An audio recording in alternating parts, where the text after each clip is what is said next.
La liberté, est-ce que ça peut être quelque chose de purement logique, qu'on pourrait déduire presque, comme une équation mathématique? C'est une idée assez radicale. Et c'est justement la théorie qu'on va décortiquer aujourd'hui. La question est simple mais immense. Dans un monde où tout est limité, comment fait-on pour éviter de se battre constamment?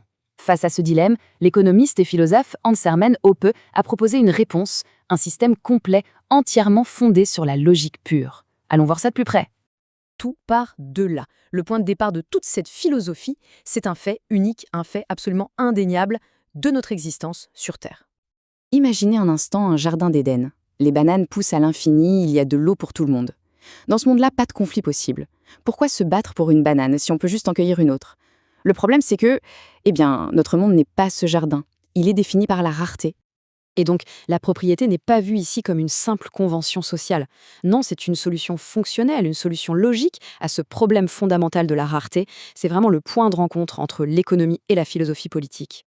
Bon, si on part de ce problème de la rareté, la théorie en déduit deux principes clés, deux piliers pour déterminer qui possède quoi et comment.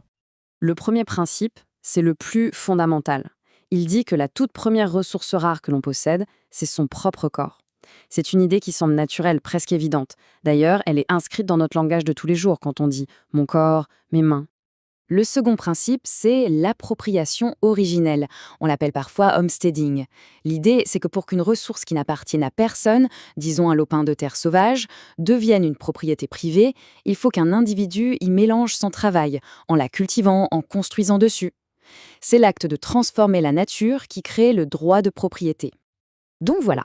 Selon cette logique, il n'y a que 3 manières, et 3 seulement, de devenir le propriétaire légitime de quelque chose.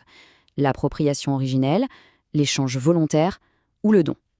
Tout le reste, c'est considéré comme une forme d'agression. C'est assez tranché. D'accord, mais comment peut-on être si sûr que ces principes sont universels, qu'ils sont vrais pour tout le monde, tout le temps? Eh bien, le système propose une preuve qui se veut purement logique. Cette méthode s'appelle l'éthique de l'argumentation. Et l'idée de base, c'est que le simple fait de débattre, d'argumenter rationnellement avec quelqu'un, implique d'accepter certaines règles du jeu. Voyons comment ça marche. On appelle ça une contradiction performative. C'est un peu le même principe que de crier « je suis muet ». L'acte même de le dire prouve que c'est faux. Eh bien ici, c'est pareil. L'acte même d'argumenter, d'utiliser son corps pour parler, pour penser, ça présuppose qu'on en est le propriétaire. Tenter de le nier, c'est se contredire en direct. En résumé, pour que 2 personnes puissent argumenter, elles doivent d'abord se reconnaître mutuellement comme propriétaires de leur propre corps, capables de contrôler leurs pensées et leurs paroles. La propriété de soi n'est donc pas une opinion, mais une condition nécessaire à tout débat. C'est ça le point crucial.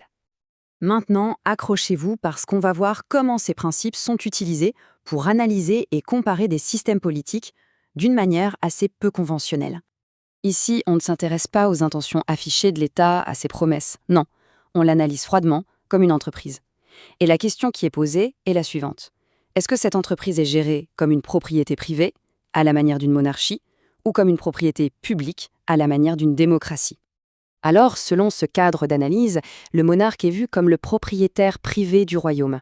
Son intérêt à long terme est de préserver la valeur de son capital pour le léguer à ses héritiers. Il est donc incité à ne pas trop pressurer ses sujets.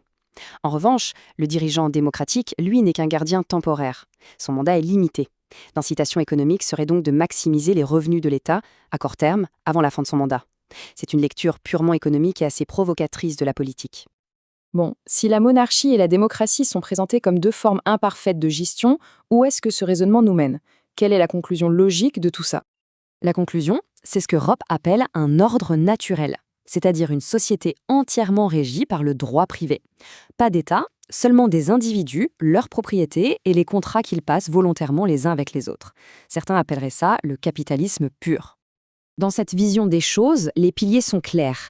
La propriété de soi est absolue, la propriété s'acquiert uniquement de manière juste, comme on l'a vu, et surtout, il n'y a plus de monopole de l'État sur la justice ou la fiscalité. Tout serait géré par des agences privées, des arbitres. L'idée, c'est que puisque chaque interaction est volontaire, le bien-être général est forcément maximisé. Et on termine avec cette question, qui est vraiment le cœur du sujet. Si on accepte la prémisse que le respect absolu de la propriété privée est la seule et unique condition pour une société pacifique, alors quelle place reste-t-il pour l'État, une institution qui par définition repose sur la contrainte et l'impôt. C'est le défi que cette théorie nous lance.